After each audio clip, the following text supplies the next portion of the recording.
Hello, कैसे हैं आप सभी लोग। आशा करती हूँ अच्छे होंगे, स्वस्थ होंगे, तंदुरुस्त होंगे और खूब मन लगाकर पढ़ाई कर रहे होंगे। हमारे चैनल हिंदी ज्ञानधारा पर आप सभी लोगों का बहुत बहुत बहुत बहुत स्वागत है। आज हम सभी लोग पढ़ने वाले हैं कबीरदास जी। हिंदी के महान कवि कबीरदास जी एक हिंदी के ऐसे शख्सियत रहे हुए हैं जिनको पढ़कर आज भी लोग ज्ञान अर्जित करते हैं और उनके दोहों में इतना ज्ञान भरा हुआ है कि पूरा जीवन ही बदल सकता है। तो आज हम उनके जीवन के बारे में थोड़ा सा पढ़ेंगे। जैसे कि कबीरदास जी भक्ति काल के सबसे महान कवियों में गिने जाते हैं। जन्म 15वीं शताब्दी माना जाता है।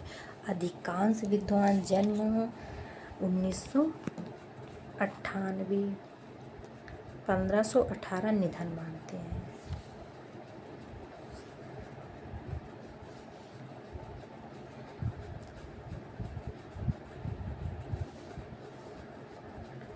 तो उस समय की परिस्थितियाँ क्या थी।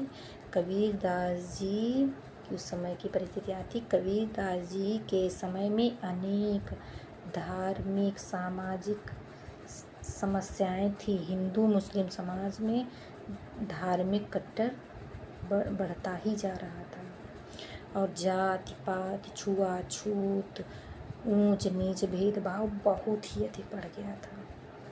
ऐसी परिस्थितियों में कबीरदास जी को ये दोहे लिखने में कितना कठिनाई हुई होगी। तो फिर क्या है आगे।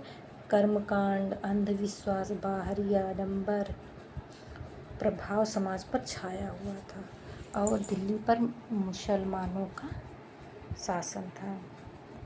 इस परिस्थिति में कबीरदास ने कितनी कठिनाइयों का सामना करके हम लोगों के लिए इतनी ज्ञानवर्धक दोहों की रचना की है। जैसे कि आगे पढ़ने वाले हैं कबीरदास जी का योगदान। तो कबीरदास जी का बहुत ही योगदान रहा है शिक्षा के क्षेत्र में कबीरदास जी का बहुत ही योगदान रहा है। जैसे कि कबीरदास जी ने इन परिस्थितियों में सत्य, प्रेम और समानता का संदेश दिया है और ईश्वर तक पहुँचने के लिए दिखावा, जाति, बाहरी आडंबरों को नहीं बल्कि सच्चे मन, प्रेम, भक्ति को आवश्यकता है। उनकी वाणी बड़ी हिंदू मुस्लिम दोनों समाज की बुराइयों को, आलोचनाओं को मानवता के सर्वोपरि माना है।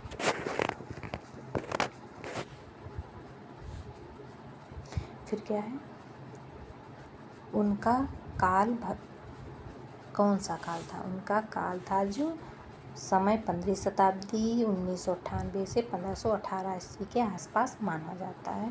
क्लियर नहीं है। कुछ विद्वान कोई भी डेट बताते हैं तो कोई विद्वान कोई डेट बताते हैं। इसीलिए 1998 से 1518 के आसपास का ही समय माना गया है कबीरदास जी के जन्म और मृत्यु के बीच का। फिर क्या पढ़ते हैं इसमें क्या भाषा इनकी कैसी थी। इनकी भाषा कैसी थी। पंचमेल खिचड़ी इनकी भाषा ब्रज, अवधी, खड़ी बोली, भोजपुरी, राजस्थानी भाषाओं का मिश्रण है। इतनी भाषाओं का उन्होंने मिश्रण लिखा हुआ है। उन्होंने कोई एक भाषा का प्रयोग नहीं किया है।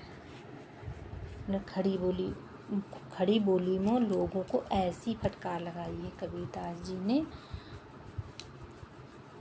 फिर क्या है संदेश क्या दिया है। उन्होंने संदेश ये दिया है कि ईश्वर की भक्ति, मानवता, सामान्य जाति पात, अंधविश्वास का विरोध किया है। फिर क्या है।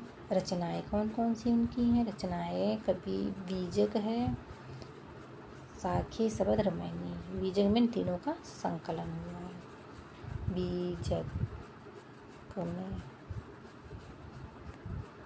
में तीनों का संकलन हुआ है। फिर आगे लिखते हैं क्या है। कबीरदास जी का व्यक्तित्व कैसा था। कबीरदास जी का व्यक्तित्व